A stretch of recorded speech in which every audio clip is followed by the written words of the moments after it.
자, 안녕하세요. 자, 한국사 시간입니다. 이제는 38강까지 왔고요. 여러분들 참 그 시험 범위 가 하여튼 갑신정변까지 그 이후의 그 상황까지 좀 보셔야 됩니다. 그래서 교과서 196페이지까지가 갑신정변 이후에 우리가 수업 시간에 또 언급도 했던 겁니다. 196페이지까지입니다. 196페이지까지고 여기가 약간 그 경제사 파트 내용이 좀 나오는데 여러분들 이제 다음 주에 오시면은 제가 또 이 자세한 것도 말씀을 좀 드릴게요. 그러니까 교과서는 196까지다. 동학농민운동 전까지다. 일단 알아두시면서 공부하시면 되겠습니다. 자, 오늘 촬영은 며칠이냐? 13일입니다. 10월 13일이고 자, 오늘 일단 이모군란 먼저 찍고요. 좀 나눠서 이제 갑신정변 하도록 하겠습니다. 갑자기 내용이 많아졌죠? 다시 짧았다가 많아졌는데 정치사가 원래 그렇습니다. 이쪽 근현대사는 다 쟁쟁한 사건들이에요. 사건들이기 때문에 그 사건에 대한 이야기 뭐 하면은 내용이 좀 많아질 수밖에 없고요. 좀 사사치 좀 보셔야 될 부분도 여기입니다. 이모군란. 이모년에 일어나서 이모군란입니다. 1882년이 이모년입니다. 그래서 임오군란이고 예전에 전설이 또 답이 있어요. 이모를 또 어떤지 예전에 이모들이 군란을 일으켰다서 이모 군란인데 하여튼 재미없는 개그였고 하여튼 이모 군란입니다. 그러니까 이거를 요즘 들어서 이거를 군란이라고 하는 사람들도 있고 어떤 학자들은 밀란이라고까지 좀 넓혀서 보는 사람들도 있습니다. 이게 군인들만 일으킨 게 아니고 같이 민들 일반 백성들까지도 합류하긴 하거든요. 그래서 이거를 이모 밀란이라고 부르는 사람도 있는데 현재 교과서 용어는 군란입니다. 하여튼 이모 군란이라고 하고 자 우선은 여러분들이 뭐 많이 들어봤던 사건들인데 일단 볼게요. 일단 이걸 누가 일으키냐면은 자 일단 군인들 요 사건에 일으켰던 주체들은 자 일단은 90군인들이 있어. 90군인들. 자 일단은 90군인들이 주체죠. 90군인들이 주체고 자, 선생님 왜 군인들이 구식하고 신식이 왜 있어요? 자, 지난 시간에 우리가 통리기무화문을 만들고 그 다음에 81년에 별기군이라고 하는 신식 군대를 만들게 된다고 했죠. 그리고 나서 80여 명의 소속이 돼서 신식 군대인 별기군을 만들고 거기에 합류하지 못했던 그리고 오군영이 2영으로 줄어든다고 했죠. 무이영, 장어영 줄어드는데 그 군인들이 90군인입니다. 그러니까 5군영 출신들. 이 사람들이 일단 주축이 됐고 그 다음에 90군인들이 되게 어디 살았냐면은 왕십리 그 다음에 동대문 밖 왕십리나 훈련도 가면 일단은 99년도에 근거지는 동대문에 있으니까 그 다음에 이태원 그쪽이 약간 성문 바뀌거든요. 그러니까 오늘날은 뭐 부자 동네겠죠. 근데 예전에는 그 동네가 좀 빈민들이 많이 살았던 지역입니다. 조선시대 때 성문 바뀌니까. 그래서 거기에 90군인 뿐만 아니라 그 일반 민들도 상당히 많이 살았거든요. 이 사람들도 같이 합류를 하게 됩니다. 그래서 90군인들, 그 다음에 도시 빈민층 플러스 빈민. 그래서 이 도시 빈민을 크게 보는 사람들은 이모 밀란이라고 하는 거고 여기에 더 크다는 거는 군란이라고 보는 겁니다. 그러니까 해석상의 차이입니다. 자, 얘들이 일으키게 되는 건데 우선은 배경부터 볼게요. 자, 이모군란의 배경인데 자, 배경 짠. 자, 일단은 이 90군인들에 대한 차별. 자, 차별되고 있었다. 90군인들에 대한 또 안 나오냐? 90군인에 대한 차별 대우가 있었습니다. 자, 90군인에 대한 차별 대우가 있었는데 자, 대표적으로 그러니까 별기군과 신식군대였던 별기군과의 차이가 상당히 컸던 거야. 자, 여러분 유명한 얘기가 있죠. 그래서 얘들이 13개월 동안 월급을 받지 못했습니다. 선생님 13개월 동안 월급도 받지 못했는데 어떻게 생활했을까요? 그러니까 이 사람들이 각자 90군인들이 자구책으로 아까 왕십리나 그 다음에 이태원에 얘들이 있었다고 했잖아. 거기서 집단 거주했다고 했단 말이야. 그 지역에. 그러면서 거기서 농사를 지었습니다. 특히 채소 팔거나 뭐 이렇게 하면서 군인들이 그렇게 했단 말이야. 그런데서 드디어 13개월 밀렸던 월급을 주겠다. 그러니까 13개월치 다 준 게 아니고 한 달치를 이제 주는 거입니다. 6월달에 이게 있었는데 6월달에 주겠다는 거야. 그래서 당시에 이 군인들의 월급을 줬던 어디냐면 선해청이라고 해서 여기가 대동법 때 우리가 쌀로 걷잖아. 그 대동미를 보관하는 창고가 선해청이었는데 그 선해청에서 오라고 한 거야. 야, 주겠다. 그런데 이 13개월 만에 받았던 월급도 장난질을 한 겁니다. 장난질을 한 거야. 그 선해청 당상, 그러니까 거기에 선해청이라는 것에 올라가는 뭐 장차관급이죠. 거기에 대빵 역할을 했던 사람이 민겸호야. 그러니까 명성황후 민비의 오빠였습니다. 이 민겸호가 뭐 얘가 여기를 맡았었고, 그 다음에 그 밑에 있는 관리들이 농단을 피운 겁니다. 알다시피 아니 받았어 13개월 만에. 와, 우리 밥 맛있게 밥 먹자. 딱 여는 순간 밥은 없고 쌀은 없고 겨나 이상한 게 섞여져 있는 거죠. 먹지 못하는 것들이. 그러니까 열받으니까 먹는 것 같다 장난치면 안 돼. 그래서 자, 일단 구식군인들이 차별 대표적으로 13개월 만에 받았는데 이것들이 열받기 시작하고, 그 다음에 또 이 빈민들이 참여했던 또 이유 중에 큰 게 또 하나 또 있어. 플러스 자, 일본의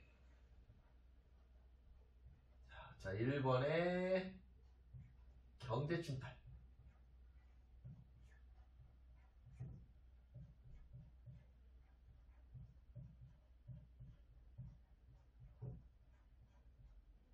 자, 일본의 경제 침탈이 상당히, 자, 이제 조일 수호조규, 그 다음에 그런 부속 조약 이후 일본 애들이 상당히 많이 조선에 대한 경제 침탈을 하게 됩니다. 자, 그래서 대표적으로 얘들이 이거야, 미면 교환체제라는 게 있습니다. 그러니까 그 제국주의 국가들이, 그러니까 이제 산업혁명을 하니까 얘들은 뭐가 많아지냐, 산업혁명 옷이잖아. 면직업. 그러니까 이런 걸 대량으로 뽑아내는 겁니다. 그리고 질도 상당히 좋았어요. 질도. 그래서 이런 거를 팔고, 그러니까 이때 일본 애들은 영국산 면직물을 지들이 수입을 해왔어. 아직은 산업혁명을 팍 한 건 아니니까 그거를 조선 땅에다 팔아는 거야. 그러면서 자기들은 뭘 가져가기 시작했냐? 쌀. 왜냐면 여러분들 일단은 산업화를 하기 위해서는 도시에 있는 사람들이, 농촌에 있는 사람들이 도시로 가야 되거든요. 농촌에 있는 사람이 도시로 가야 되니까 농촌에 농사 지을 사람들이 없게 돼. 그러니까 일본도 쌀이 상당히 없게 됩니다. 당연하지. 이촌양도가 그런 거잖아. 그리고 우리나라도 당연히 산업화할 때 마찬가지였고. 그래서 쌀이 부족하니까 우리나라 땅에서 값싸게 쌀을 가져가. 근데 우리가 이제 먹을 건 없겠지. 그래서 쌀 가격이, 자, 쌀 가격이 상당히 올라갔었습니다. 그러니까 빈민들이 먹을 게 없으니까. 자, 이런 것도. 구식군인들은 구식군인 차별 문제, 별기군과 비교해서, 그 다음에 빈민들이 이러한 일본의 경제 침탈, 쌀 가격이 상당히 높아졌다. 이러한 배경 하에서 이모군란 또는 이모밀란이 일어나게 됐습니다. 하나만 더 얘기를 하면은 이런 얘기하면 또 길어지는데, 당시에 서양인들이 우리나라 와서 진짜 놀랐던 게 있대. 우리나라 사람들이 그 당시에도 뭘 많이 썼냐면은 모자. 그러니까 그 갓이죠. 그때는 갓부터 해갖고 일반 민들도 모자를 항상 썼나 봐. 우리 모자를 사랑하는 민족이었나 봐. 그래서 그 파리에 어떤 사람이 프랑스 외교관이었던 것 같아. 근데 이 외교관이 와갖고, 파리에 있는 그 패션 디자인들이요, 조선을 본받으라. 이렇게 다양한 모자가 있고, 그리고 이 모자가 당시에 가장 큰 사치품이었답니다. 그래서 서양에서 또 이렇게 오는 면직물 갖다 이렇게 모자를 만들어서 자신의 그런 품이라고 할까 볼까, 자신을 이렇게 좀 이렇게 상징하는 뭐 이런 것들을 썼는데, 우리나라 모자 강국이었습니다. 그러니까 이게 진짜 서양이 얼마나 그 패션의 그 최고라고 하는 프랑스에서 조선의 작은 조선의 그 모자 패션을 배워야 된다. 별별 모자가 있다라고 했습니다. 자, 됐고 과정 봅시다. 자, 과정이 이게 상당히 어떻게 보면 이 이모군란이 우리 교과서에 한쪽 나와 있는데, 이게 우리나라 이제는 불행의 씨앗입니다. 어떻게 보면 이제 외국분들이 들어오게 되는 건데, 자, 과정에서는 일단은 그 구식군들이 당시에 우선은 그 선해청, 그 자신들한테 쌀을 주었던 그 관리들이 있겠죠. 관리들을 걔들이 이제 농가를 일단 핀 거니까 걔들을 찾아 죽입니다. 그리고 나서 이게 상당히 빨리빨리 전개가 돼. 그리고 나서 그 운현궁에 있었던 흥선대원군을 찾아갑니다. 그러니까 당시에 이러한 그 세력들은 흥선대원군의 지지가 상당히 있었던 거예요. 이런 빈민층이나 이런 구식군인들 같은 경우는. 왜냐면 이 사람이 이게 구식군인들 같은 경우는 이 흥선대원군이 물러나고 나서 지들의 자리를 잃어버린 거니까 따지면. 그래서 근데 흥선대원군이 이게 개입을 어디까지 했는지 아직까지 뭐 확실하게 몰라. 이게 문서로 남은 게 아니고. 근데 어떤 것까지는 연구가 됐냐면은 흥선대원군이 자신의 그 일종의 채찍근을 군인으로 변장시켜서 넣어서 이거를 세게 했다는 얘기도 있어요. 그러니까 일종의 뭐랄까 그런 하나의 첩자기가 이게 얘를 자기의 채찍을 우지 선동을 했던 기록도 있고, 여하튼 흥선대원군을 찾아가고 나서 얘들이 그 전에 우왕좌왕했는데 뭔가 이렇게 규율도 잡히고 뭔가 빠릿빠릿하게 돼. 이게 하루아침에 6월 9일에 있던 거야. 그래서 여하튼 두 갈래로 갑니다. 흥선대원군을 만나고 나서 한쪽 루트는 일본 공사관을 찾아가. 저기 그 별기군의 그 책임자가 일본이 교관이었지. 자, 일본의 경제 책달이 있으니까. 또 한쪽은 야, 민비 잡으러 가야 된다. 명성하고 잡아야 된다. 그래서 궁궐로 들어갑니다. 야, 이것도 대단한 거지. 그러니까 오늘도 청와대를 거의 습격한 거야. 민들이. 그러니까 이때 자, 이러한 과정을 겪게 되는데, 자, 정리할게요. 자, 그래서 한쪽은 이 별기군을 운영했던 주체였던 일본 공사관을 찾아가서 자, 일본 공사관을 습격합니다. 그리고 별기군의 교관으로 왔던 호리토모라는 사람을 죽여요. 일본 공사는 빨리 도망가. 그래서 일본으로 인천항으로 그냥 내빼죠. 도망가는데 한쪽 루트 일본 공사관을 자 가게 되고, 다음에 두 번째로 자 궁궐 습격합니다. 궁궐 들어가. 궁궐을 습격하면 창덕궁을 들어갑니다. 그 다음에 또 선해청 당상 아까 누구 얘기했어요? 저기 민비의 오빠 민경호도 죽입니다. 그러니까 그 다음에 누구도 죽었냐면 김보현이라고 해서 경기도 관찰사, 오늘 경기도지사거든요. 그러니까 어마어마한 사건이야. 장관 도지사가 죽게 되는 거야. 살해당하고, 그 다음에 이제는 당시에 국모였죠. 명성황후까지 잡으러 들어가는 겁니다. 궁궐 습격까지 하게 됩니다. 자, 이때 민비 명성황후는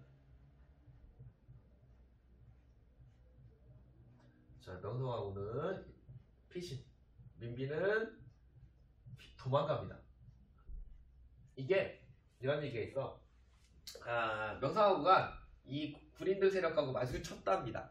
바로 쳤는데 그 당시 그 홍계훈이라고 하는 사람이 있었습니다. 당시 이 사람하고 이 사람 그 영화화된 게 또 명성황후랑 그 불꽃처럼 나비처럼인가 명성황후 역할을 수혜가 했고, 그 홍계훈의 역할을 조승우가 아마 했을까. 조승우가 했었던데 영화가 그럭저럭 됐던 것 같은데 여하튼 그 홍계훈이 기지를 발현한 이거는 왕비가 아니다. 왜냐면 왕비를 이렇게 모셔야 되는데 없고 이거는 내 누이 동생이다 하면서 이 명성황후가 어디로 피신하면 충주로 갑니다. 충주 그 당시 목사가 또 민씨, 민응식인가 봐. 하여튼 그래서 자기 또 일족이니까 그 충주 목사, 충주 시장이죠 따지면. 거기로 가서 몰래 걸로 갑니다. 또 방금 크게 나올 텐데.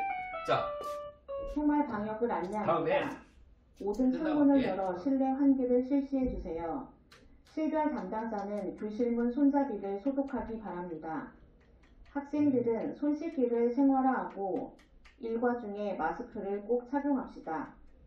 그리고 발열 증상이 있는 학생은 담임 선생님께 바로 신고해 주기 바랍니다. 자, 그래서 명성황후는 충주로 갑니다. 그리고 나서 제가 전에 대원군 얘기할 때 대원군이 3번 집권한다고 했었죠? 자, 이제 대원군이 2번째 집권입니다. 자, 그래서 이때 자 이렇게 명성황후가 피신을 하고 흥선대원군이 재집권합니다. 자, 근데 결론 얘기하면 한 달만 집권하게 돼. 재집권을 하고 한 달 집권을 하게 됩니다. 자, 그리고 한 달 집권하고, 자, 결국은 이거는 누가 들어오냐? 청군이 개입을 하고 청군이 들어오게 되고 그 다음에 대원군이 납치됩니다. 대원군이 청으로 납치됩니다. 이 대원군 한 달 집권하고 3년간 납치돼요. 1885년. 이것도 예전에 임용고시 문제 나왔을 때 대원군이 언제 돌아오냐? 1885년도에 청나라에 3년 억류돼 있다가 나중에 이 청나라가 그 러시아 견제하기 위한 목적으로 대원군을 또 우리 국내로 또 하게 되는 그것도 나오는데 요게 1년의 과정이 되겠습니다. 명성황후가 이 피신할 때 이 사람이 한 충주 갔다 다시 돌아오는 게 있는데 여하튼 이게 되게 예전에 이게 학생들 나오면 되게 문제 잘 틀렸던 것 중에 하나가 있어. 뭐냐면은 이 당시 이게 너무 이 군란 세력들이 커지니까 대원군이 야 명성황후가 근데 궁궐에 없잖아. 안 보이잖아. 그래서 뭐라 하면은 가짜 죽었다고 해. 국상을 해. 그래서 진짜 그러니까 왕비 죽었다. 명성황후 죽었다. 몰라. 흥성대원군 입장에서는 죽었으면 했나. 하여튼 그래서 결국 명성황후가 피신했는데 결국은 그 사람들을 야 명성황후 죽었다 해갖고 진짜 그 국상을 합니다. 국상을. 그러니까 가짜 장례식이지 따지면 진짜 실질적으로 살아 있는데 그래서 밀란세도 명성황후 죽었다 와 좋아했겠지. 제가 원흉이야 막 하여튼 가짜 장례식 했는데 충주에서 도망갔던 명성황후의 그 당시에 그 일대기를 그 충주 목사가 씁니다. 근데 보면은 되게 몸이 안 좋았대. 보면은 뭐 요즘 뭐 코로나 그 증상이야 유증상과 비슷해. 어떻게 보면은 인후염 목이 먹고 그다음에 말라리아까지 걸렸다는 그렇게 기록이 있습니다. 열도 많이 났겠지. 그러면서 하여튼 충주로 격리를 돼 격리. 하여튼 이따가 이때 명성황후가 이것도 뭐 다른 설이 있지만 그래도 이 역설은 이 명성황후가 이제는 청나라한테 연락을 취합니다. 당시에 영선사로 누가 갔냐면 아까 김윤식이 있었죠. 김윤식이 81년도에 저거 있잖아. 저기 영선사로 가 있었고 청에 있었습니다. 이때. 그리고 어윤주 그러니까 온건기 아빠 친청 세력들이 지금 거기 있었던 거야. 청나라에. 그래서 연락을 취한 거지. 니들이 와서 이것 좀 해결해 달라. 결국은 이게 우리 손으로 이걸 해결을 못한 겁니다. 그러니까 결국은 이 청군이 들어오게 됐다라는 거 좀 알아보시면 되겠고, 자 결과 봅시다. 이게 그러니까 우리 힘으로 해결하지 못하니까 나중에 이게 이런 문제가 터지게 되는 건데, 자 결과 요게 그래도 시험 문제 잘 나옵니다. 자 결과 일단은 1번부터 할게요. 1번 이 1번과 맺은 조약이 조금 빠르니까 자 결국은 일단은 결과에서 1번 첫 번째 1번과는 자 1번과는 이렇게 해서 할게요. 자 중요한 조약이 맺어져요. 재물포 조약.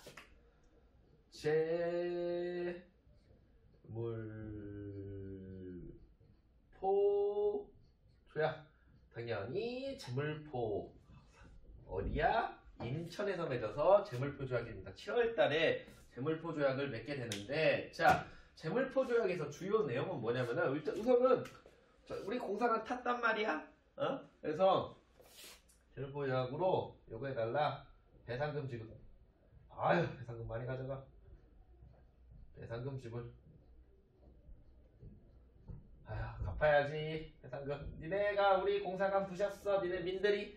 그 다음에 우리 교관까지 죽였어. 배상금 지급을 해달라고. 중요한 포인트는 뭐냐면은 야 우리 공사관 탔단 말이야. 야 니들 우리 공사관 못 지켜주지? 그러면은 우리가 지킬게. 자 이게 뭐냐면은 1번 경비병이 주둔하는 내용이 들어가. 1번 경비병.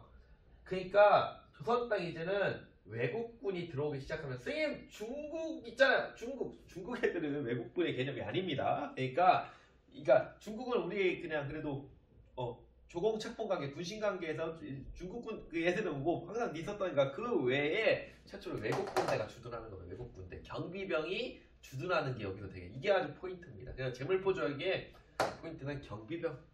1번 경비병이 우리 조선 땅에 한양 땅에 들어오게 됐다는 게 하나의 포인트가 되겠습니다. 그래서 이거를 인정하게 됐고, 자 니들 사과해.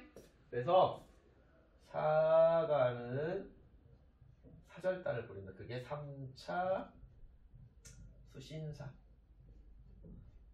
파견합니다. 자, 이때 3차 수신사 대빵이 누구였다? 박영효였고, 그때 우리나라를 상징하는 깃발을 가져간댔지? 그게 뭐야? 태극기가 되겠죠. 태극기가 되겠습니다. 됐음. 자, 이게 1번가에 맺은 내용 이 정도 보시면 되고, 그 다음에 또 하나 7월 이때 그냥 쓰기만 할게요. 그냥 이것도 나중에 한번 정리를 잘 해드리긴 할 텐데, 이건 재물포장의 내용이고 플러스 그 조일, 자, 소조규 속약이라고 해서 또 플러스 조일 소조규. 와, 이거 뭐야? 강화도 조약이지.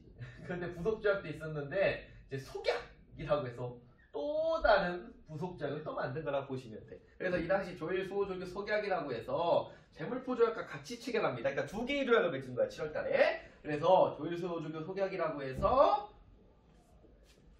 얘들이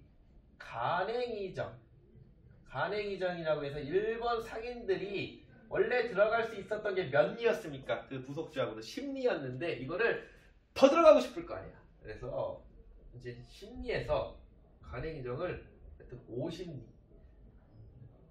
50리로 자, 간행이정 50리 더 들어가게 됐던 게 이 속약의 내용이다라고 놔두시면 되겠습니다. 자, 다음 두 번째 이제 청과의 관계입니다. 청. 자, 당연히 결국적으로 이게 청구는 우리 정부에서 요구했으니까 여러분 이모군란하고 가신정변은 공통상이 다 청이 개입해서 끝냅니다. 당연히 청에 대한 영향력이 제일 커지게 되는 게 이거고 되겠고요. 자, 청의 영향력을 두 가지로 할게요. 일단은 첫 번째로 정치면, 정치적으로 얘들이 뭘 하냐면은 고문이라는 걸 파견해. 고문 파견.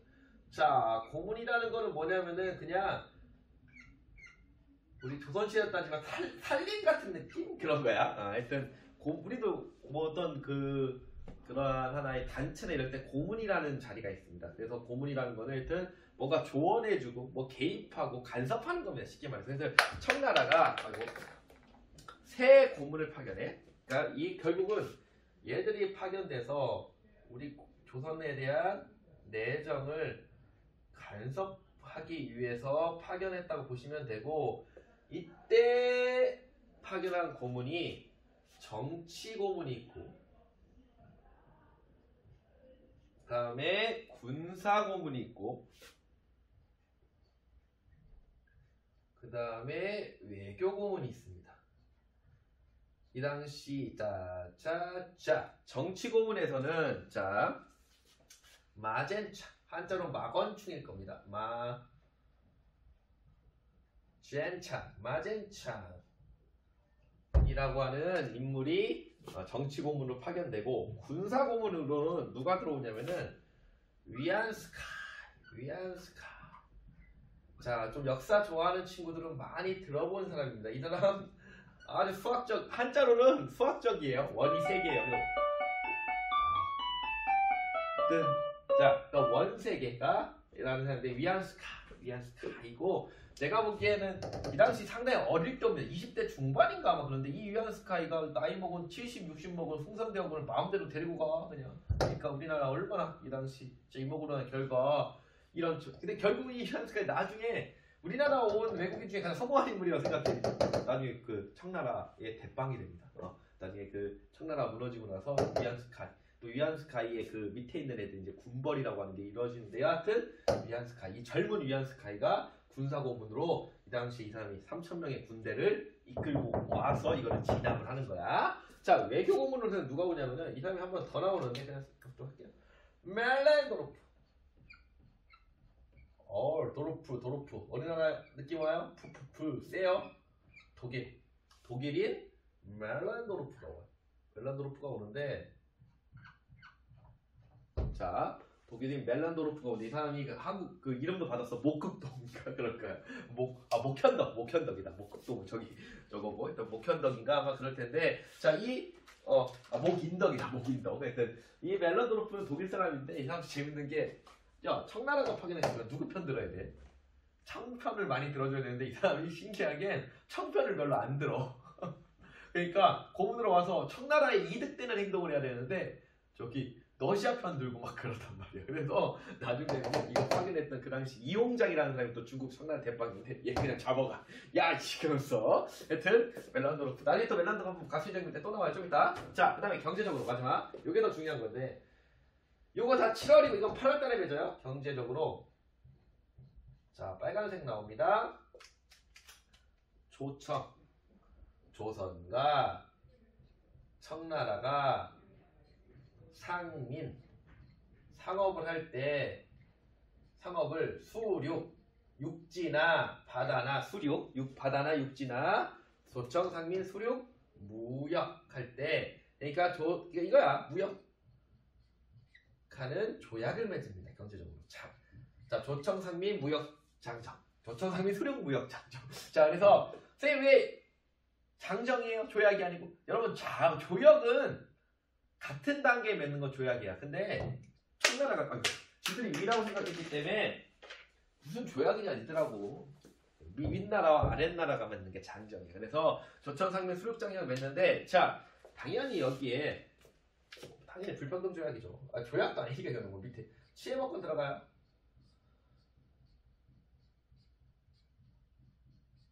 자 근데 여기서 가장 중요한 건 바로 이겁니다. 조청상면 수륙조약에서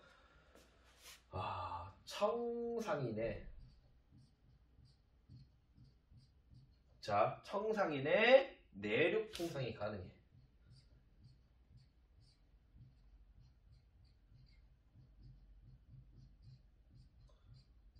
자 이게 뭐냐?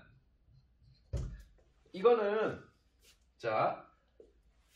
가랭이 정치금 있다는 말이야. 이거는 내륙 통상이 아닌데 이게 바로 무슨 무역이라는 거였어? 이게 거류지 무역이야. 이거는 거류지 무역이라는 거고 자 이거는 우리가 뭐라고 하냐면은 내륙통상이 가는 내지 무역입니다.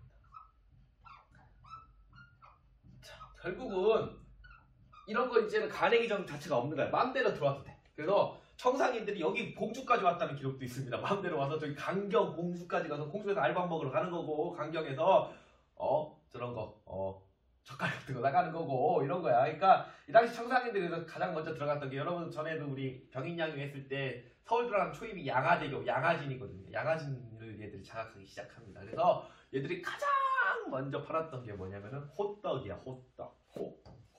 이게 호가 중국을 상징하는 거거든요. 호떡. 자, 얘들 호떡 팔기 시작하고 이게 내지무역이 됩니다. 자, 그런데 이 내지무역부터 이제는 어떻게 될까? 우리가 최해국 대우 되면은 다른 나라까지 다 풀리는 거예요. 그러니까 미국하고 최해국 대우 조미소 통상조약 맺었지? 걔들 내지무역 가능한 거지. 나중에 83년도에 이제는 최해국 대우 맺잖아. 조일 통상장정. 이거 다 되는 겁니다. 자, 여하튼 이게 이모군란이 되겠습니다. 자, 다음 일단 선생님 밥 먹고 가필병을 찍을게요. 자, 잠깐 스톱. 자, 밥 먹고 왔습니다. 이어서 갑신정변 할게요. 아이고, 이것도 내용 많을 텐데. 자, 보면 일단은 갑신정변인데, 일단 갑신년입니다. 1884년이고, 일단 이 갑신정변을 일으켰던 애들은 급진계파의 사람들입니다. 급진계파. 그래서 급진계 대표적인 인물로서는 바로 일단은 김옥균부터 할게요. 김옥균이 당시에 이 갑신정변을 일으켰을 때 그 멤버 중에 가장 나이가 많았습니다. 혼자 30대야. 그러니까 저 정도 나이가 됐을 때고, 그 다음에 20대 멤버들이 있어요. 20대 멤버들. 박영용. 자, 이 사람 원래 철종의 사위였습니다. 아직 또 친일로 빠지긴 하는데, 하여튼 박영용. 저기 3차 수신사로 갔던 박영용도 이 급진계와 파했고, 그 다음에 또 이 당시 우정국 총판이었던 홍영식. 결국 갑신정변 때 이 사람은 죽습니다. 다음에 가장 젊었던 10대도 있어. 10대. 바로 서재필이라고 해요. 서재필. 이런 인물들이 그 다음에 서강범 뭐 등등등 이런 인물들이 급진기합파 일파였고 갑신정변을 일으키게 됩니다. 30대, 20대, 10대 아주 젊은 나이대죠. 이런 인물이 이런 사람들이 갑신정변을 일으키게 되는데 자 그러면 갑신정변의 배경부터 해요. 일단 배경 했고 이런 인물들이고 이런 인물들이 주축이 됐다. 이런 인물들이 주축.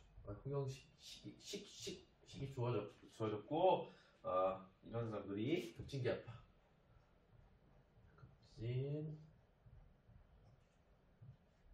급진기합파.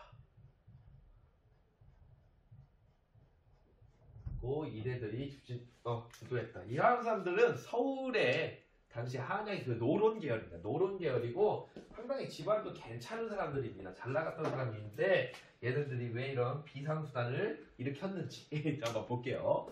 자, 첫 번째 배경으로는 밥 먹었더니 좀 더부룩하네. 자, 배경. 자, 우선은 결정적으로 이게 직접적인 원인일 수가 있어. 84년도에 요게 있었어. 청나라와 프랑스가 청푸 전쟁이 일어났습니다. 자, 청푸 전쟁이 있었는데 베트남에서 이 청푸 전쟁이 있었다. 근데 당시 이 위안스카이 동그라미 3개가 원세계가 그 3,000명의 군대를 데리고 들어왔거든. 이모군란 결과로. 근데 그 중에 프랑스가 상당히 우위를 점했었어. 그러니까 1,500 그 중에 1,500명을 베트남 쪽으로 청나라 군대가 갑니다. 조선에 파견된 1,500명의 군대가 가니까 지금 어디가 빠진 거야? 청군이 빠진 거야. 조선 땅에서 반이나. 이거 기회가 될 수 있겠다 생각했던 거지. 급진기합파들이. 자, 그리고 이 당시 또 이 청에 또 내정 간섭. 청나라의 내정 간섭이 상당히 또 심했고 당시 또 온건계합파들이 힘을 쓰니까 이 급진계합파로서는 이러한 정변 쿠데타를 일으킬 수밖에 없었던 거지. 자, 그리고 또 하나 또 결정적인 게 김옥균이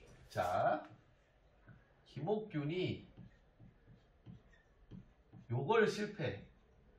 차관 도입을 실패. 자, 이거는 좀 설명을 해드릴게요. 김옥균의 차관 도입 실패. 자, 그러면 뭐냐면은 우선은 그 당시에 우리가 이제 활발하게 많은 이제 개화 정책을 하잖아요. 개화 정책 하면 당연히 뭐가 필요하겠어? 돈이 많이 필요합니다. 돈이 많이 필요한데 이게 돈이 뭐 어떻게 나오냐? 그래서 그 당시에 고종이 자 어떻게 돈을 좀 우리가 개화 정책을 이제 계속 해야 되는데 그거에 대한 방안을 물어본단 말이야. 거기에서 김옥균의 의견이 하나 있었고 요 멜렌도르프의 의견이 있었어. 부딪혀요. 멜렌도르프는 뭐라고 하냐면은 야, 돈 또 찍어내자고 해. 그래서 당오전이라고 하는 그거를 찍자라고 해. 찍자. 돈을 더 찍자. 근데 김옥균은 야, 우리 전에 경국국 만들다가 당백전 만들다가 너무 힘들었다. 백성들의 삶이, 민중들의 삶이 너무 어려웠다. 내가 일본하고 친하니까 차관, 여기서 나온 차관은 국가가 국가한테 돈을 빌리는 걸 차관이라고도 합니다. 그래서 차관 도입을 한번 해보자. 오케이? 해볼게. 하는 거야. 그래서 당시에 고종은 야, 그럼 멜렌도르프의 의견도 yes, 김옥균의 의견도 yes, 둘 다 하게 합니다. 근데 결국은 김옥균이 일본 애들한테 차관 도입이 실패해요. 처음에 일본 애들이 준다고 했다가 안 줍니다. 그러니까 상당히 김옥균 입장에서는 궁지에 몰린 상태였어. 자신이 그러한 의견을 나 할 수 있다. 내 일본 가서 차관을 도입하겠다 했는데 그게 안 된 거야. 그러니까 정치적으로 약간 밀렸었대고 또 결정적으로 또 이모군란 이후에 상당히 온건계합파 쪽으로 많은 인물들이 기울이게 됩니다.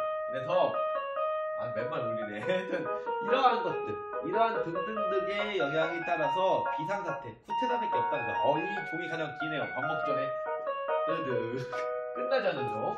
자, 결국은 어쩔 수 없다. 이 비상사태를 할 수밖에 없다라고 해서 결론적으로는 쿠데타를 일으킨다. 그리고 또 일본이 차관 도입은 안 해줬지만은 야 니들이 일본 입장에서도 이 청이 너무 조선 땅에서 세지니까 뭔가 반격을 해야 되거든. 니들이 이거 쿠데타 일으키면 우리가 도와줄게, 군사 지원해줄게 해줘요. 그래서 당시에 일본 공사하러 왔던 다케조에랑 김옥균이랑 얘기가 됐던 게요. 자, 그래서 이렇게 해서 갑신정변이 일어나게 되는데 과정 봅시다.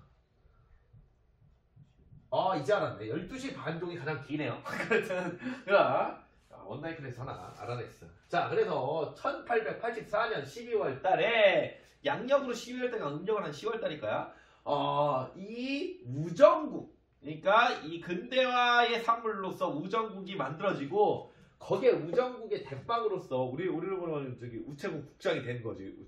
이 송영실이가 자리에 오릅니다. 그래서 이 우정국이 만들어진 축하연 자리에 그 D-Day를 딱 잡습니다. 그래서 우정국 축하연.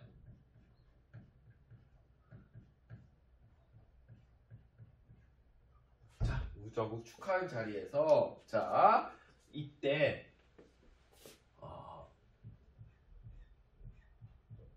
축하연까지 썼네. 우정국 축하연. 우정국 나오면 이거고 민씨 이제 쿠데타는 거. 먼저 민씨 고관들을 살해합니다. 자, 이 당시에 고관들을 살해했는데 일본으로 노렸던 애가 누구냐면 첫 번째 타겟이 누구였냐면은 민영익이었어. 민영익 기억나셔? 저기요. 지난 시간에 했던 것 같은데 민영익 조미소 통상조약 했을 때 미국 가갖고 그 대빵으로 갔던 사람 민영익. 그리고 뭐냐? 저기 유럽으로 통해서 이렇게 돌아와서 해외 일주했던 사람인데 처음에 민영익하고 상당히 친했어. 급진계합파 애들이. 근데 민영익이 점차 이 시기가 되면은 급진계합파와 멀리를 하게 됩니다. 그래서 얘부터 처치하자고 한 거예요. 민영익. 그래서 자, 그 당시에 민영익 목에 칼을 맞습니다. 이 당시 민영익이 갑신정변 때 상당히 칼을 몇십 방 맞아 저기 좀 찔렸을 거야. 근데 결국은 민영익이 죽었을까 살았을까? 정답은 살아. 그래서 원래 이 사람이 그 당시에 이거를 누가 수술을 했냐면 알렌이라고 하는 미국 공사가 치료를 해줍니다. 알렌 봉합 수술을 해준단 말이야. 그리고 나서 만들어진 병원이 제중원이야. 그래서 와 서양 기술 대단하다. 이렇게 했던 게 그때 나왔던 건데 하여튼 이 당시 민영익이 피를 흘립니다. 목에 처음에 칼을 흘렸다. 그래서 피가 딱 나온 상태로 완전히 아수라나게 되는 거지. 이러면서 갑자기 갑신정변 세력들, 저 급진계합파 애들은 우정국에 나와서 원래 그 당시 왕이 있었던 창덕궁으로 들어갑니다. 그러면서 고종원한테 얘기를 하는 거지. 지금 청군, 청나라 애들이 그다음에 플러스 원건계합파 일부 애들이 해갖고 쿠데타를 일으켰다. 잠시 자리를 피하셔야 됩니다. 그래갖고 경우궁으로 처소를 옮깁니다. 명성황후도 같이 옮겨갖고 자 그러면서 얘들이 이제는 자신들의 이제 개혁 작업을 하기 시작을 하는 겁니다. 당시 일본 군대 200명 정도가 도와줍니다. 200명 정도가 당시에 또 일본군이 지키러 오고 당시 또 박영효가 광주 유수였습니다. 광주는 저기 경기도 광주 얘기하는 겁니다. 오늘날 말하면 그냥 후도방위 사령관 정도 됐다고 생각하시면 돼. 그래서 거기에 또 군대를 데리고 와서 그 병력으로 이제 고종을 모르게 한 거야. 아무도 모르게. 명상황후도 아무도 모르게 그냥 어떤 일이 터졌는지 안 알려주고 지금 그 청군이 그냥 쿠데타 일으켰다. 거기 그 원건계합파라. 그러면서 피하십니다. 폭탄도 마침 터졌습니다. 그것도 얘들이 짠 거야. 당시 폭탄도 막 터지고 이런 아수라는 상태가 이제 발생을 한 거지. 자, 그러면서 고관들을 살해하고 고종의 처소를 옮기고 얘들이 권력을 장악합니다. 권력을 장악해서 각각의 직책들을 갖게 됩니다. 대표적으로 김옥균 같은 경우는 지금 호조 참판 오늘로 따지면은 저기 경제부 자기가 장관이 되니까 자신은 이 경제 돈 장악하고 각각의 자리를 줘요. 뭐 영의정 자리, 뭐 의정 자리 주고 이런 것들을 하면서 새롭게 내각을 구성을 합니다. 그러면서 자 잘 나오는 게 요거예요. 그러면서 권력을 장악한 다음에 자 얘들이 14개조의 개혁정강을 발표해. 개혁정강 14개조. 자, 여러분 이제 근대사 하면 각각 이제 사료들이 이제 많아요. 어차피 자료들이 많기 때문에 이걸 여러분 잘 보셔야 되는데 14개조의 개혁정강을 발표해. 우리가 권력을 잡았다? 그러니까 우리는 앞으로 이런 스타일로 국가를 운영하겠어 하는 14개조 개혁정강을 발표를 하게 됩니다. 자, 그래서 요 내용이 사료 교과서에도 있고요. 어떤 내용들인지 여러분이 좀 살펴보셔야 되고 상당히 잘 나옵니다. 자, 저는 정치, 경제, 사회로 나눠서 정리를 좀 할게요. 자, 첫 번째 정치면에서는 어떠한 개혁정강이 여기에 들어가 있냐면은 자, 제1조야. 얘들은 요거부터 이제는 얘기를 합니다.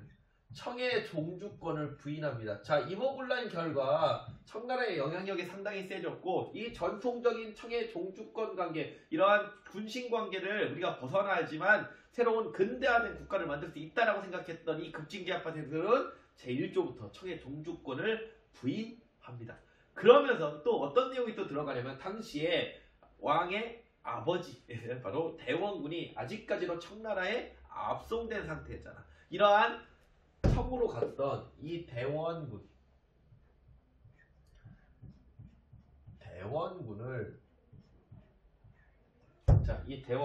다시 우리 조선 땅에 오게 된다. 환국, 돌아와야 된다. 환국, 우리나라로 불러야 된다는 것도 이 개혁정각 14개조에 들어가게 된다. 이게 옛날에는 어떻게 얘기했었냐면은 대원군하고 급진기합파는 어떻게 보면은 정치적 성향의 극단적인 애들이잖아. 보죠? 위정적사, 온건기합, 급진기합 이렇게 다른 애들인데 왜 하필 대원군의 환국을 요구하냐라는 거에 대한 질문이 좀 뭐 문제라든가 좀 이거에 대해서 뭐 이렇게 얘기를 하는데 예전에는 이렇게 얘기했어. 그냥 우리나라의 그 청에 대한 종주권 부인의 연장선상에서 왕의 아버지가 다른 나라에 볼모로 갔다는 것 자체가 말이 되지 않느냐 하면서 얘기를 했는데 오늘날에 또 다르게 표현도 합니다. 저는 근데 이게 맞는 것 같아요. 후자 쪽이 뭐냐면은 그 갑신정변 세력들이 누구랑 또 손을 잡냐면 흥선대원군파이들하고 상당히 손을 많이 잡거든요. 흥선대원군에 그 당시 첫째 아들이 있어요. 저기 둘째 아들이 이명복이 고종이고 첫째 아들이 이재면이라는 사람이 있는데 얘도 이 당시 그 권력장악해서 그 신정부에 들어갑니다. 그리고 흥선대원군 시절에 요직을 차지했던 그러한 사람들이 또 대거 좀 들어가게 되거든요. 그래서 당시 이 사람들의 목적은 민씨 정권의 민씨 척족들을 좀 없애야 된다고 생각을 했던 거야. 그래서 같이 그러면 어느 정도 둘이 코드가 맞잖아. 대원군하고 급진기합. 그래서 그런 것도 하나 이렇게 설명도 하기도 합니다. 그냥 이렇다 보시면 되고 자 같은 연장선상에 보셔도 아무 문제는 없어. 그 다음에 여기서 중요한 게 갑신정변 세력의 롤모델이 됐던 나라가 어디야? 일본의 메이지유신이지. 메이지유신 때 얘들이 자 하면서 요걸 얘기합니다. 입헌군 주제. 자, 입헌군 주제. 자, 현재 일본도 입헌군 주제 국가죠.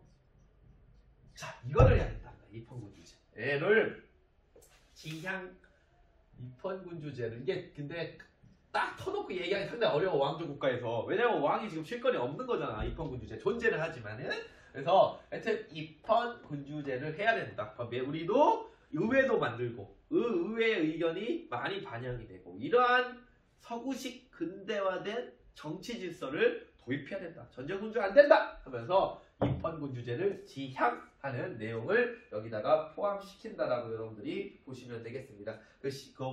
하여튼 그러한 그 내용들, 그러니까 명시적으로는 하진 않는데 이런 것들이 거기에 들어가고 있습니다. 하여튼 지향 정도만 하시면 충분하셔. 자, 다음에 자 경제면이 볼게요. 경제면.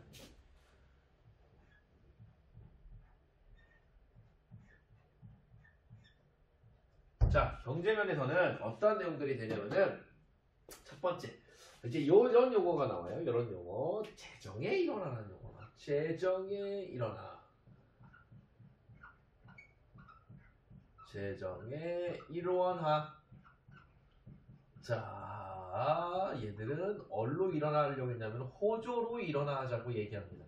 자, 선생님, 재정에 일어나면 뭐나요? 자, 이거 여러분들 제가 저거랑 같이 생각하시면 좀 좋습니다. 그 균역법 때, 종이 또 울리겠네요. 자, 짧아. 주력법 때 여러분 기억나죠?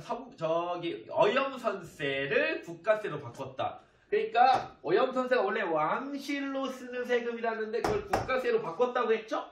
자, 그러니까 원래는 예전 그 전까지는 그러니까 국가의 그 곳간이 두 개였던 거야. 또 별별 데서 돈도 찍어내기도 합니다. 상평통보가 꼭 예전에 경제를 담당했던 호주에서만 찍어낸 게 아니었다고 해서 훈련도감에서도 찍어낼 수도 있었고, 그러니까 이게 경제 운영이 완전 난장판이 되는 거야, 난장판. 그래서 재정에 일어나는 얘기할게. 현재 오늘날 사회 같은 거야. 세금도 한 번에 내잖아. 그리고 나서 그 돈을 뿌리는 거잖아. 경제부처에. 그러니까 경제, 돈이 들어오는 곳, 돈이 나가는 곳 한 곳의 부서에서 하자는 얘기입니다. 쉽게 얘기해서. 이 호에서 해야지. 호조. 그리고 김옥균이가 여기를 장악을 했던 거야. 자, 그래서 이 재정의 일원화를 얘기를 하고, 자, 또 하나. 여기서 요게 있어. 지조법 개혁이라는 게 있어. 이것도 예전에 잘 나오는데요. 요게 중요하지만은 결국은 요거에서 실패한다고 볼 수가 있어. 자, 지조법. 자, 이거는 토지 개혁일까 세금 개혁일까? 지조야. 지조. 조세잖아. 세금 개혁이야. 이게 한계야, 얘들의. 결국적으로 얘들이 토지를 나눠주자로까지 실패. 토지를 만약에 나눠줬다는 내용이 딱 들어갔다 하면 민중들의 지지를 한 몸에 받을 수 있겠지. 하지만 이건 지조법, 세금 개혁이야. 땅을 갖고 있어야지만 혜택을 받을 수 있는 개혁입니다. 자, 그래서 결국은 이게 토지 개혁은 아닙니다. 지조법 개혁은 들어갔지만은 토지 개혁의 내용이 들어가지 못했기 때문에, 자, 민중들의 그 지지를 얻는 데는 한계가 있었다. 딱 줘야 지지하지. 그러니까 이게 그래서 도항 농민운동 가야 이게 됩니다. 자, 그렇고 다음에 당시에 또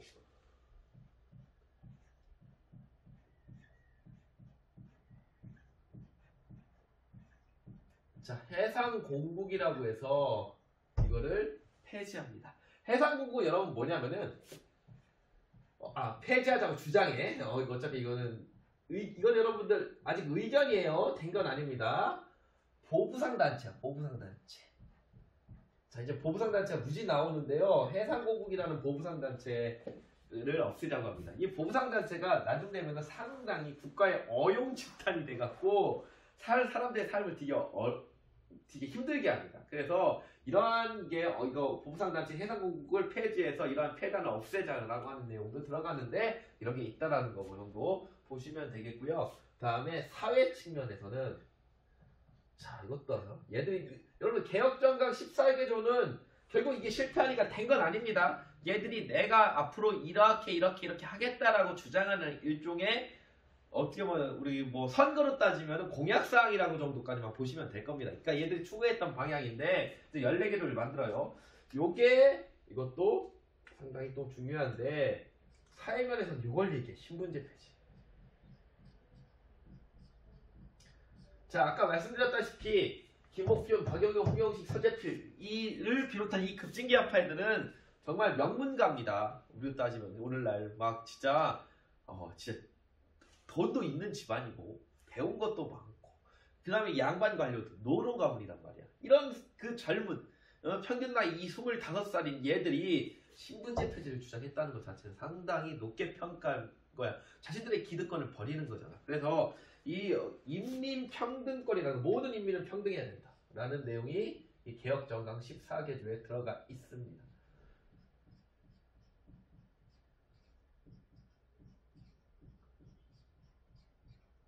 자, 인민평등권이라고 해서 이러한 내용이 들어갔다라는 거 보시면 되겠습니다. 자, 아시다시피 갑진정변 며칠 천하? 3일 천하로 끝나게 됩니다. 자, 그래서 결국은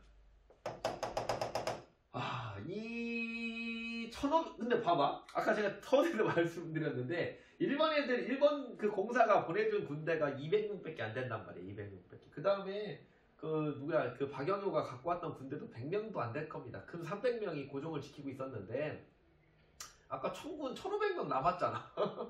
안 되지. 그러니까 청군이 1500명 남았던 거고, 그래서 민비가 느낌이 이상한 거야.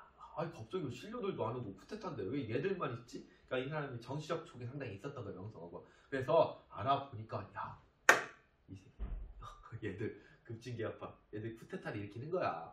야, 안 되겠다. 그래서 몰래 또 청나라한테 또 연락을 주셔서 군대를 또 동원시켜달라고 합니다. 결국은 3일 전화, 3일 만에 이 갑신정변이 끝나게 되고, 자, 이 홍영식은 끝까지 고종 곁에 있었다. 다시 고종이 이제는 청덕궁으로 항공하고, 근데 고종이 일설에 의하면 뭐 경은 나를 버리고 가는가 그렇게 얘기를 했대. 근데 홍영식 아닙니다.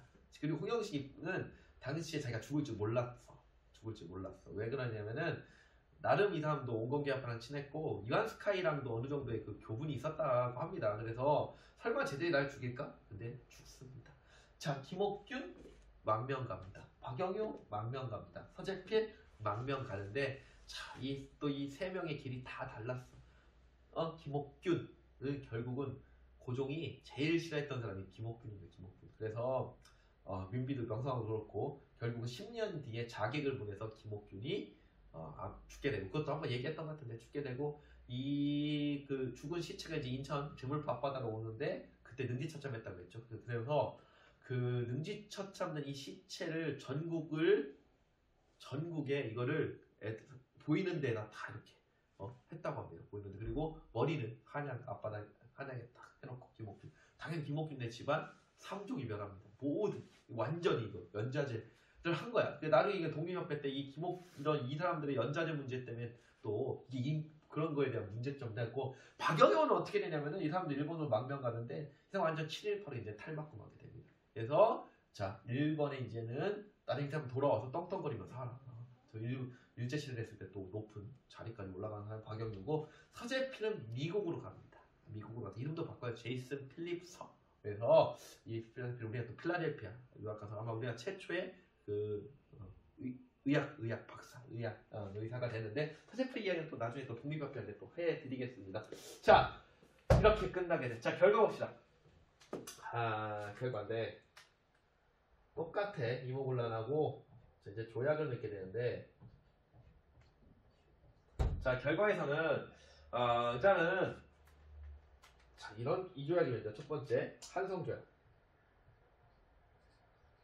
이런 거 보면은 일본하고 조약을 먼저 늘 맺는 것 같아. 여기서도 제물포 조약이 먼저고, 그 다음에 그런데 자, 한성조약. 이거는 조선과 일본 사이, 조선과 일본 사이에서 맺었던 조약인데, 지들이 이렇게 야, 니들 와서 한번 도와줄게 했는데 또 여기서 공사관이 또 타요. 일본 공사관은 뭘까? 이 건물을 잘못 잡나? 그래서 일본 공사관이 타지고, 당시에 또 일본 청군이 들어와서 자기들의 또 군대들이 약간 피해를 입었을 거 아니야. 그 200명 보내줬던. 그래서 결국은 그리고 나서 얘들이 또 군함 7척을 보내요. 그러니까 이게 청을 맞서기 위한 게 아니고 우리한테 좀 더 겁주기 위해서 이노우에라는 애가 군함 7척과 거의 군대 2개 대대를 데리고 와서 또 제물포 앞바다에 그 운요 사건처럼 이렇게 겁을 줍니다. 자, 결국은 또 배상금 지불 또 막 배상금 우리 조선이 지불하는 거예요.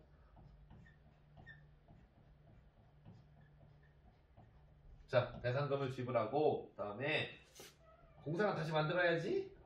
공사관 비용까지. 하여튼 배상금 지불 내용이 한성조약입니다.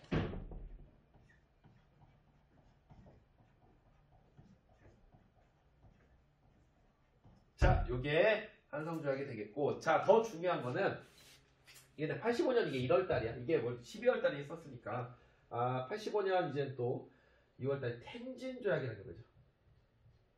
중국 용어죠. 이거는 우리와 관련 없는데 우리 이야기가 들어가요. 이거는 청과 일본 사이에. 자, 텐진조약이 맺게 되는데, 여러분들 이게 이런 게 다 동아시아사에 나와요. 그러니까 한국사 잘하시면 동아시아사 거의 다 그냥 들어가는 거야. 다 동아시아사죠, 이런 게. 그러니까 근현대 이쪽 부분은 다 그게 그거야. 자, 일단은 지금 일본군 다 들어왔죠? 아까 저기 제물포 조약으로. 그 다음에 중국군 다시 들어왔, 계속 있었잖아. 3,000명. 1,500명 지금 남았지만. 자, 둘 다 빼라는 거야. 이거는 청나라에서 그 당시 이용장. 그 다음에 일본에서는 이게 이토이로 가나? 아마 그럴 거야. 근데 이 당시에 청과 일본에 맺어서 일단은 양군 YG가 아니고요. 근데 왕군은 동시철수. 우리 조선에서 군대 빼자. 빼고 다음에 근데 만약에 니들이 조선 파병을 할 때는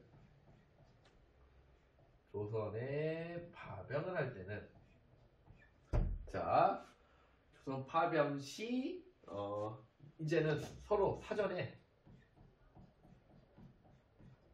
통보해야 해줘 라는 내용이 됩니다. 그래서 요 내용 때문에 나중에 10년 뒤에 무슨 전쟁이 일어나게 되는 거야? 청일전쟁. 동학농민운동 할 때 우리가 또 못 막아서 청한테 군대를 보내달라고 하는데 그 당시 일본이 이걸 야 너네 세진조약 할 때 사전 통보했는데 왜 안 해? 해갖고 나중에 한반도 땅에 두 군대가 10년 뒤에 쫙 같이 들어오고 결국 청일전쟁이 원인이 요 세진조약의 요 내용이 된다고 보시면 됩니다. 자, 그래서 이렇게 해서 일단 갑신정변 끝납니다. 일단 갑신정변의 평가에 대해서는 상당히 뭐 다양한데 나름 긍정적인 측면도 있지. 뭐 이러한 젊은 어떻게 보면 이러한 그 당시 노론 자제들이 이러한 다양한 개혁안을 발표했다는 거. 그리고 가장 부정적으로 평가받는 거는 뭐겠어? 일본의 외세의 힘을 좀 빌리려고 했다라는 거 정도만 좀 보시면 되겠습니다. 자, 생각해야 할 중요한 주제고요. 자, 그런 다음에 지금 청과 일본의 군대가 모두 빠졌잖아. 그래서 이 시기 84년부터 이 청일전쟁이 일어나는 94년도까지 85년부터겠다. 이게 85년이니까 그 10년은 조선한테 상당히 기회의 시기였습니다. 근데 이때 우리가 어떻게 보냈냐는 겁니다. 그러니까 나는 좀 교과서는 긍정적으로 좀 보려고 합니다. 그래서 어떤 것들이 써져 있냐면은 나는 이 갑신정변 이후 상황에 이후 상황에서 보시면은 첫 번째 나름 이후에 근대화 작업이 아무리 그 급진계합파들이 이제는 급진계합파는 이제 더 이상 몰락한 겁니다. 몰락했어도 용건계합파가 일단 있으니까 그 근대화 정책이 나름 지속됐다는 겁니다. 나름 지속돼서 대표적으로 뭐 그냥 85년도에 전신 전기가 들어오기 시작. 전등은 87년도입니다. 불 들어온 거는 근데 일단 전신이 85년도. 그 다음에 아까 저기 민영이 칼에 찔렸는데 고쳐준 사람 알렌. 그래서 알렌 광해원. 그 다음에 이름을 바꾸죠. 재중원. 이 알렌이 나중에는 우리나라에 막대한 이권을 가져갑니다. 이걸로 고쳐서 일단 85년에 재중원 하게 되고 다음에 86년도에 유경공원이라고 해서 이거는 우리나라에서 근대화된 학교의 시초입니다. 그래서 영어 공부도 시키고요. 다양한 근대화 교육을 하기 위해서 유경공원을 86년도에 만들고요. 우리 또 교과서는 이게 나왔대. 연무공원이라고 해서 사관학교 88년도에 만들어서 연무공원이라고 해서 88년도라고 해서 이걸 만들어서 다양한 또 사관학교, 그러니까 군인들을 양성하기 위해서 이런 것도 했다라는 거 정도 보시면 되겠고, 더 중요한 거는 이 사건이 이때 터져. 갑신정변 이후에 근대화 전쟁 이후에 두 번째로 보셔야 될 게 거문도 사건이에요.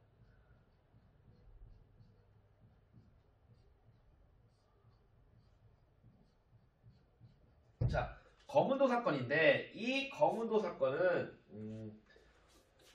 이게 우리나라 거문도 저기 전라도 여수 앞에 섬이 있는데 여기에 영국군이 들어온 거예요. 영국군이 당시 영국과 라이벌 러시아였거든. 그래서 이 러시아에 가까이 있는 요 한반도 땅의 군대를 85년도부터 87년도까지 이 영국군이 들어왔던 게 이 거문도 사건이 되겠습니다. 그래서 이게 원래 얘들이 러시아라는 나라의 러시아의 남하를 견제하기 위해서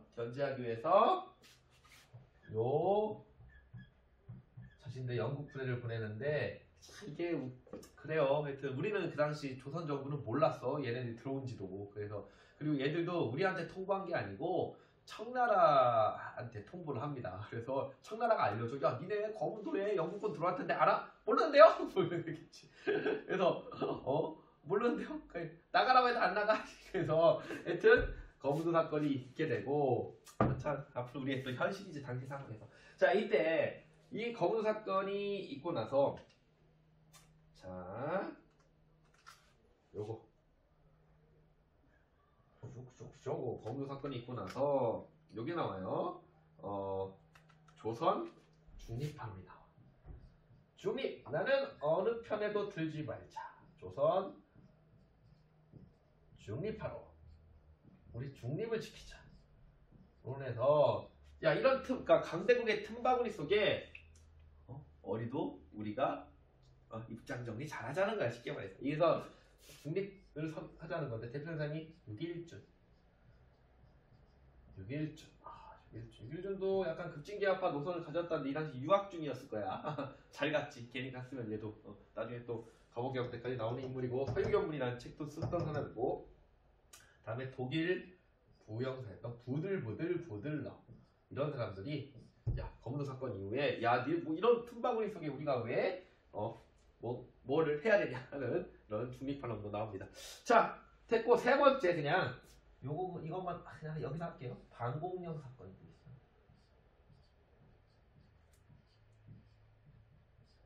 자 방공령 사건도 그러니까 여러분들 여기서 지금 얘기하고 싶은 건 뭐냐면은 갑신정변 이후에 84년도부터 94년도까지 별다른 사건이 없습니다. 그 사이에 나올 만한 얘기를 좀 하고 싶어서 그런 거야. 이런 거. 그래서 방공령 사건 조일 89년도 대표적으로 89년도 방공령이 가장 유명한 건데 자 조일 통상장정 기억나셔? 그때 일본 애들이 체국대우를 얻고 그 다음에 관세가 부과됐고 그 다음에 그 무제한 양곡 유출을 할 수 없게 합니다. 근데 그러면서 그래서 했던 게 니네가 만약에 무제한 우리 지역이 어느 지역에 쌀을 못 다시 정리해 드릴게.